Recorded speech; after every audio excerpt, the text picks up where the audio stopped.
Hello दोस्तों, मैं आपका दोस्त श्रीश लेकर आ गया हूँ फ़ोटोशॉप बिगिनर सीरीज़ की क्लास 2। तो और आज की इस वीडियो में हम लोग जानेंगे लेयर पैनल के बारे में और देखेंगे कैसे हम लोग अपने लेयर पैनल पे वर्क करते हैं। तो आइए शुरू करते हैं। जैसे कि पिछली वीडियो में हम लोग ने कुछ टूल्स के बारे में समझा था और आज हम लोग देखेंगे लेयर पैनल के बारे में। लेयर पैनल जो है वो बहुत ही इम्पॉर्टेंट चीज़ है फ़ोटोशॉप के अंदर या किसी भी वीडियो एडिटिंग या फ़ोटो एडिटिंग सॉफ्टवेयर के अंदर। बिकॉज़ हम लोग जो भी चीज़ इंपोर्ट कराते हैं या कई सारी चीज़ों पे वर्क करते हैं, सब कुछ एक अलग लेयर पे होता है या अलग लेयर पे रखना पड़ता है हम लोग को, जिसकी जिसके वजह से हम लोग उसको बेटर एडिट कर सकते हैं। तो वैसे ही फ़ोटोशॉप में भी यहाँ पे लेयर पैनल है। आज हम लोग देखेंगे इस लेयर पैनल को कैसे वर्क करना है। सबसे पहले हम लोग देख सकते हैं कि ये हम लोग का लेयर पैनल है। ये मैंने एक इसमें इमेज की हुई है फ्रूट्स की। तो सबसे पहले आप देख सकते हैं यहाँ पे एक लॉक लिखा हुआ है, यहाँ जितने भी सारे ऑप्शन हैं सब लॉक हैं। तो ये बेसिकली इसलिए लॉक है क्योंकि ये पूरी लेयर लॉक है। इसमें ना मैं इसको मूव करा सकता हूँ। जैसे मैंने उसको मूव कराने की कोशिश की, इसमें लिखा हुआ कन्वर्ट टू नॉर्मल लेयर, मतलब इसको आप नॉर्मल लेयर में कन्वर्ट कर सकते हैं। Then change of these attribute, जब तक आप इसको नॉर्मल लेयर में नहीं चेंज करेंगे तब तक आप इसको चेंज नहीं कर सकते।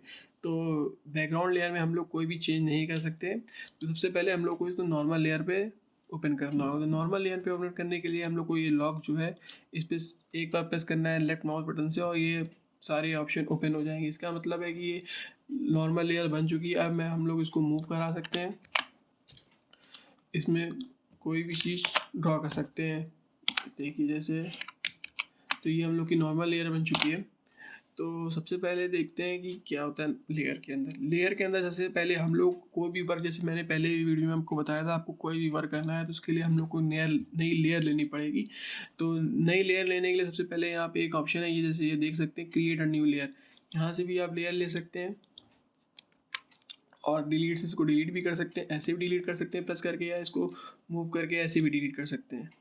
साथ में इसका एक शॉर्टकट है shift control N. Shift control N से भी आप न्यू लेयर से ले सकते हैं। जैसे इसमें लिखा है न्यू लेयर नेम, आप लेयर का नाम डाल सकते हैं, सेलेक्ट कर सकते हैं। तो ऐसे हम लोग एक नई लेयर ले सकते हैं। नई लेयर का लेने का जैसे बेसिकली जैसे पहले भी बताया था, उसका वर्क ये होता है कि हम लोग कोई भी वर्क करते हैं तो नई लेयर पे आ जाता है, जिसके कारण हम लोग उसको एडिट कर सकते हैं और चेंज भी कर सकते हैं। जैसे हम लोग का ये नई लेयर पे था तो उसको हम लोग एडिट कर सकते हैं, चेंज कर सकते हैं, जो चाहे वो सब कुछ कर सकते हैं। पर अगर ये सेम लेयर पे होता तो हम लोग इस पर ज़्यादा चीज़ें नहीं कर सकते थे, मतलब हम लोग को प्रॉब्लम होती। तो ये था बेसिकली एक नई लेयर लेने का मतलब। तो अब हम लोग देखेंगे लॉक के बारे में। जैसे लेयर पैनल के ऊपर ये लॉक लिखा हुआ है तो इसका मतलब क्या है। ये भी कई सारे के ऑप्शंस हैं जो यूज़ करते हैं, यूज़ हम लोग करते हैं अपने वर्क के लिए।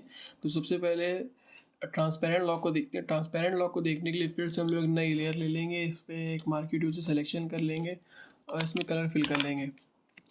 अब हम लोग ट्रांसपेरेंट लॉक को क्लिक कर देंगे। अब देखेंगे लॉक के बारे में।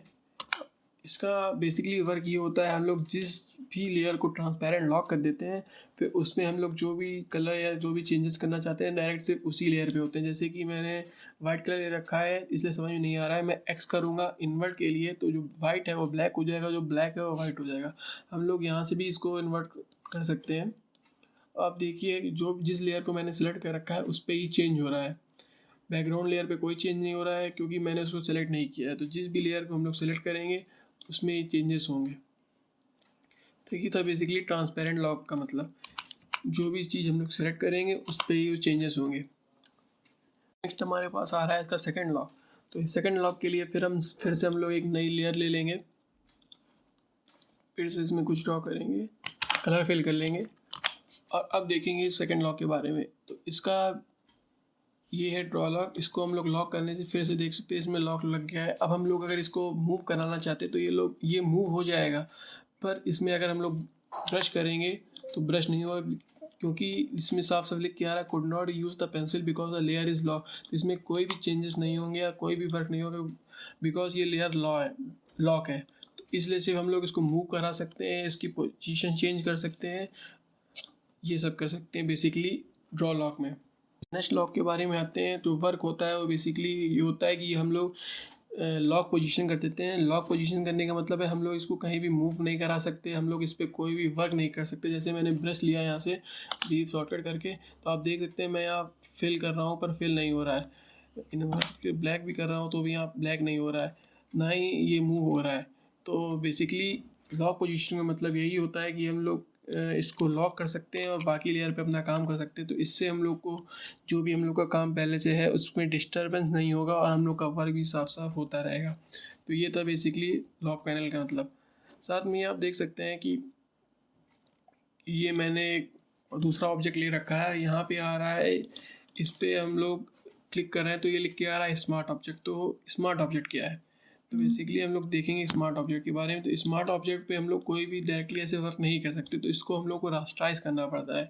तो इसके लिए हम लोग लेयर पे जाके राइट क्लिक करते हैं और यहाँ से रास्टराइज लेयर कर लेते हैं। तो रास्टराइज लेयर करने के बाद भी हम लोग इसमें हर एक चेंजेस कर सकते हैं। ये देखिए, ये मतलब होता है रास्टराइज लेयर का, क्योंकि कभी कभार क्या अधिकतर ही हम लोग जब कोई चीज़ ऑनलाइन डाउनलोड करते हैं, अपने फ़ोटोशॉप पे इंपोर्ट करते हैं, तो कन्वर्ट करानी पड़ती है हम लोग को अपने उस पर वर्क कराने के लिए। अगर आप इस ऑब्जेक्ट को या इस फ़ोटो को बड़ा कराना चाहते हैं, इसको मूव कराना चाहते हैं या इसको रोटेट कराना चाहते हैं, तो उसके लिए हम लोग को Ctrl+T प्रेस करना पड़ेगा। Ctrl+T प्रेस करने के बाद इसमें सारे ऑप्शन आ गए हैं, जैसे देख सकते हैं आप। अब हम लोग इसको बड़ा कर सकते हैं, साइज़ बढ़ा सकते हैं, जैसा चाहते हैं वैसा मूव करा सकते हैं। साथ में ये देखिए रोटेट का ऑप्शन आ गया है, इसमें कर्व हो गया है, इसको रोटेट भी करा सकते हैं। तो ये था बेसिकली Ctrl+T का मतलब। Ctrl+T इसका शॉर्टकट है फॉर ट्रांसफॉर्म। देखिए इसमें लिख के भी आ रहा है साफ साफ कि कितने डिग्री पे मैं इसको रोटेट कर रहा हूँ। ऊपर भी आप देख सकते हैं, ऊपर भी -83 लिखा हुआ है। मैं अगर इसमें 0 टाइप करके एंटर कर दूंगा तो परफेक्ट 90 डिग्री पे, मतलब जैसा पहले पोजीशन थी उसकी वैसी पोजीशन पे अपने आप आ जाएगा। तो ये है बेसिकली लेयर पैनल का, ये सारी चीज़ें हैं। साथ में आप देख सकते हैं यहाँ लॉक लिखा हुआ है, ये मतलब होता है इसके जितनी भी लेयर थी सारी लेयर एक साथ लॉक हो जाएंगी। मैंने सिर्फ उस पर क्लिक किया था इसलिए सिर्फ वो वाली लेयर लॉक हुई। अगर मैं इस पर क्लिक करके इस पर लॉक कर दूंगा तो आप देख सकते हैं वो वाली लेयर भी लॉक हो गई। अब हम लोग इस पर कोई भी वर्क नहीं कर सकते।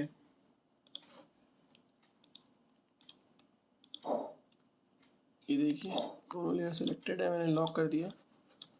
अब आप देखिए कोई भी वर्क नहीं कर पा रहे हम लोग। फिर से हम लोग को इस पर लेफ्ट क्लिक करके इसको अनलॉक करना होगा। अब जैसे हम लोग की लेयर अनलॉक हो गई है। साथ में ये देख सकते हैं ऑपेसिटी। ऑपेसिटी मतलब इसकी जो क्वांटिटी है, मतलब क्वालिटी है कि कैसे दिखेगी आपको इसकी ऑपेसिटी, तो उसको भी हम लोग कम या ज़्यादा कर सकते हैं। तो इससे हम लोग इसकी ऑपेसिटी भी कम कर सकते हैं। ये देखिए मर्ज हो रही है। फिल का भी अभी के लिए यही मतलब है कि इसकी हम लोग ऑपेसिटी कम कर सकते हैं। आगे हम लोग जानेंगे कि फिल में और हम लोग क्या क्या कर सकते हैं। साथ में ये हम लोग देखेंगे ब्लेंडिंग मोड के बारे में। तो ब्लेंडिंग मोड्स क्या होते हैं, जब हम लोग को दो फोटो को मर्ज कराना होता है तो उसके लिए हम लोग ब्लेंडिंग मोड का इस्तेमाल करते हैं। ब्लेंडिंग मोड बेसिकली वर्क करता है फॉरग्राउंड और बैकग्राउंड इमेज को मर्ज करने में। तो ये हम लोग का ब्लेंडिंग मोड जो है नॉर्मल लिखा हुआ है, तो इस पर हम लोग क्लिक कर देंगे और देखेंगे कई सारे ब्लेंडिंग मोड्स। ये डिसॉल्व, डार्कन, ये हम लोग का जैसे आप देख सकते हैं पूरा एक ग्रुप टाइप का बना हुआ है। ये डार्क कलर का ग्रुप है, मतलब इसमें आप जो भी सेलेक्ट करेंगे वो डार्क कलर में आएगा। साथ में ये लाइट कलर में आएगा, ये थोड़ा सॉफ्ट लाइट कलर में आएगा। ये बिल्कुल एकदम से डिफरेंस दिखाई देगा आपको, मतलब इसमें जो भी आप देखेंगे बिल्कुल अलग सा यूनिक सा कलर आएगा इसमें। साथ में ये कुछ लाइट की वैल्यूज हैं, जो भी वैल्यूज उस पहले ऑब्जेक्ट में दी थी तो वही ऑब्जेक्ट इसमें मर्ज होके इस पे आ जाएंगी। देख सकते हैं ये हमारे ब्लेंडिंग मोड्स। नॉर्मल पे, डिज़ोल्व पे, तो इसमें बॉर्डर्स पे देख सकते हैं आप हल्की सी लाइनिंग आई है, ये देख सकते हैं। ये डार्क कर दिया मैंने इसको। बेसिकली डार्कन होता है बेसिकली जो वाइट को सब्ट्रैक्ट करने के लिए। जैसे कि हम लोग ब्लैक एंड वाइट कोई इमेज लेते हैं और उसको सब्ट्रैक्ट करते हैं, जैसे मुझे वाइट की वैल्यू हटानी तो मैं डार्कन कर दूंगा, मल्टीप्लाई कर दूंगा, तो उसका दोनों का मतलब यही होगा कि वाइट की वैल्यू हट जाएगी। जैसे कि इसमें पहले नॉर्मल में वाइट था और मैंने मल्टीप्लाई कर दिया तो पूरी वाइट की वैल्यू हट गई, बाकी सारी वैल्यू आई हैं। वही सारा मतलब है कि ये सारी चीज़ें अलग अलग लेयर पे काम करती हैं और साथ में कलर से मर्ज होती हैं। लाइट की वैल्यू ये देखिए वो ब्लैक पे वर्क कर रहा था, ये वाइट पे वर्क कर रहा है। स्क्रीन ये लाइट पे वर्क कर रहा है, इसमें लिखा भी हुआ है जैसे linear light, pin light, hard mix. ये डिफरेंस, दोनों कलर का डिफरेंस निकालता है, ये सब्ट्रैक्ट कर देगा। तो इससे भी आप कई तरह की चीज़ कर सकते हैं, कई तरह के अपना ऑब्जेक्ट या आप कई तरह की अपनी ड्राइंग क्रिएट कर सकते हैं। मान लीजिए अगर आपको इस वाइट को हटाना है तो उसके लिए आप यहाँ से भी यूज़ कर सकते हैं और साथ में ही मल्टीप्लाई करके भी वाइट रिमूव कर सकते हैं। कई सारे ऑप्शन है, बस आपके ऊपर है आप कौन सा किस टाइम पे यूज़ करना है। साथ में ही आप देख सकते हैं मैंने जैसे एक टेक्स्ट लिख लिया है यहाँ से जाके, ये टेक्स्ट का ऑप्शन, इसका शॉर्टकट होता है टी। तो इस पे जाके मैं एक टेक्स्ट लिख लेता हूँ, SHREESH। बड़ा ही छोटा टेक्स्ट है, दिखाई नहीं दे रहा। तो उसके लिए हम लोग जैसे ये देख सकते हैं यहाँ पे टी लिखा हुआ है, तो ये हम लोग का टेक्स्ट का ऑप्शन, इसमें हम लोग कंट्रोल टी करके भी इसको बड़ा कर सकते हैं। जैसे ये देखिए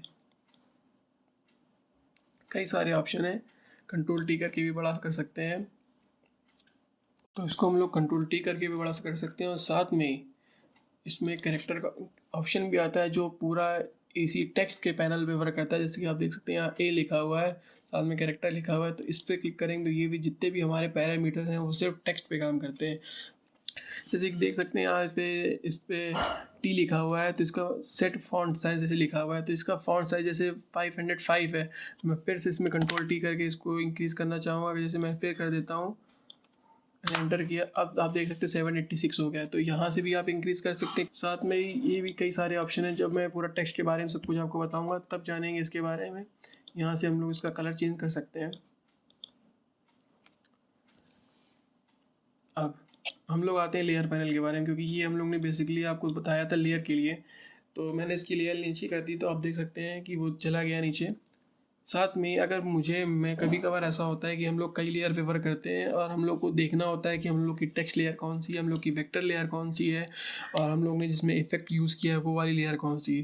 तो उसके लिए हमारे पास ऑप्शन आते हैं ये सारे, जैसे कि आप देख सकते हैं। तो इन सारे लेयर के लिए जैसे इसमें साफ साफ लिख के है फ़िल्टर फॉर पिक्सल्स लेयर, इस पर आप क्लिक करेंगे तो जो भी पिक्सल्स इमेज होंगी वो आपकी आ जाएंगी सामने। तो आप देख सकते हैं जिस पे भी आपको चेंज करना है, जिस पे भी वर्क करना है, तो आप वहाँ से वर्क कर सकते हैं। साथ में आपका ये लिखा है एडजस्टमेंट लेयर, जो भी आप एडजस्टमेंट लेयर यूज़ करेंगे, मतलब जैसे आपको इफेक्ट लगाना है या कोई भी नई चीज़ यूज़ करनी है, तो उसके लिए हम लोग एडजस्टमेंट लेयर लेते हैं। तो अगर आपके पास जितने भी कई सारी एडजस्टमेंट लेयर है, आपको उस पर वर्क करना है, तो उसके लिए आप इस पर क्लिक करेंगे तो आपकी एडजस्टमेंट लेयर आ जाएंगी। साथ में अगर आपको टेक्स्ट लेयर को चेंजेस करने तो आप टी पे क्लिक करेंगे तो आपकी टेक्स्ट लेयर आ जाएंगी। ये होता है वेक्टर के लिए। तो अगर आपको वेक्टर के लिए वर्क करना है तो आप इस पर क्लिक करेंगे। साथ में ये देख सकते हैं स्मार्ट ऑब्जेक्ट लिखा हुआ है, जो भी जैसे मैंने बताया था कि मैं इंपोर्ट करूँगा स्मार्ट ऑब्जेक्ट बन जाता है। तो उसके लिए आपको इस पर क्लिक कर देना है तो स्मार्ट ऑब्जेक्ट आ जाएंगे, पर इसमें हम लोग का स्मार्ट ऑब्जेक्ट है नहीं, इसलिए नहीं आया है। साथ में ही फिर हम लोग इस पर आ जाएंगे तो सारी यहाँ से भी आप देख सकते हैं effects, mode, attributes, colour, smart object, select, artboard, ये सारी चीज़ें यहाँ से फाइंड कर सकते हैं। तो ये था बेसिकली लेयर पैनल, जिसमें हम लोग ने देखा कि कैसे क्या क्या यूज़ करना है, कैसे क्या सबका वर्क है। साथ में ही नीचे आप देख सकते हैं create a new group. Create a new group क्या है, तो सबसे पहले जैसे मैंने ये 3 लेयर ले रखी हैं, इन तीनों लेयर के अलावा मैं फिर से एक पेज लेता हूँ और फिर से एक लेयर सेलेक्ट करके मैं एक सिलेक्शन बना लेता हूँ। अब मुझे चाहिए कि मैं बैकग्राउंड लेयर को छोड़ के ये तीनों लेयर को एक ग्रुप में कर दूँ। तो शिफ्ट के साथ मैं पहली लेयर पे क्लिक करने के बाद तीसरी लेयर पे क्लिक करके इसमें कंट्रोल जी प्रेस करूँगा। जैसे कंट्रोल जी मैं प्रेस करूँगा तो ये पूरा एक लेयर पे आ जाएगा। ये देख सकते हैं तीनों चीज़ें एक लेयर पे आ गई। आप इसको चेंज भी कर सकते हैं, यहाँ से ग्रुप खोल के इसको ऑन ऑफ कर सकते हैं। साथ में अगर आपको ग्रुप भी कॉपी करना है, जैसे मेरा ये ग्रुप था, वी से आप डायरेक्ट मूव टूल पे जा सकते हैं। मैं लेयर ग्रुप के अंदर हूँ इसलिए मैं इस पर भी मूव करा सकता हूँ। साथ में मैं इसको ग्रुप को ऑफ करके यहाँ से भी इसको मूव करा सकता हूँ। ये देखिए मुझे ग्रुप का कॉपी करना है तो उसके लिए मैं कंट्रोल जे प्रेस कर दूंगा। तो मेरा जो ग्रुप होगा वो कॉपी हो जाएगा। ये देखिए, ये ग्रुप के अंदर जैसे ग्रुप 1 कॉपी लिख के आ रहा है, तो इसका बेसिकली यही मतलब है कि ये ग्रुप होगा वो कॉपी हो जाएगा। साथ में आप इसको भी मूव करा सकते हैं।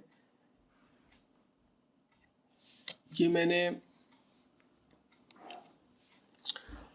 मूव कराया इसको, अब इसको चेंज भी कर सकते हैं, ग्रुप के अंदर खोल के इसको भी आप चेंज कर सकते हैं। तो ये सारी चीज़ें थी ग्रुप का। पर कभी कभार ऐसा होता है कि मुझे ग्रुप नहीं चाहिए होता है, मैं कंट्रोल जेड कर रहा हूँ अभी, मुझे ग्रुप नहीं चाहिए। मुझे चाहिए कि ये जितनी भी लेयर्स थी वो हमारी सब एक इमेज बन जाए, मतलब मर्ज हो जाए एक में ही, मतलब जो भी है सब में एक बार में चेंजेस हो जाए। तो उसके लिए हम लोग तीनों लेयर सेलेक्ट करेंगे और कंट्रोल ई प्रेस कर देंगे। कंट्रोल ई प्रेस करने के बाद जो भी हमारी लेयर होगी वो एक इमेज पे मतलब बन जाएंगी, मतलब एक लेयर पे आ जाएंगी। तो अब आप देख सकते हैं, मैं इसको एक बार ऑन ऑफ करूँगा तो सारी चीज़ें एक साथ आएंगी, जो भी होगा सब एक साथ होगा। तो ये था बेसिकली मर्ज का मतलब कि तीनों लेयर एक साथ मर्ज हो जाएंगी। मैं आपको एक बार और दिखा देता हूँ। ये मैंने सेलेक्ट किया शिफ्ट के साथ। आप यहाँ इसमें राइट क्लिक करेंगे और देखेंगे कई सारे ऑप्शन हैं।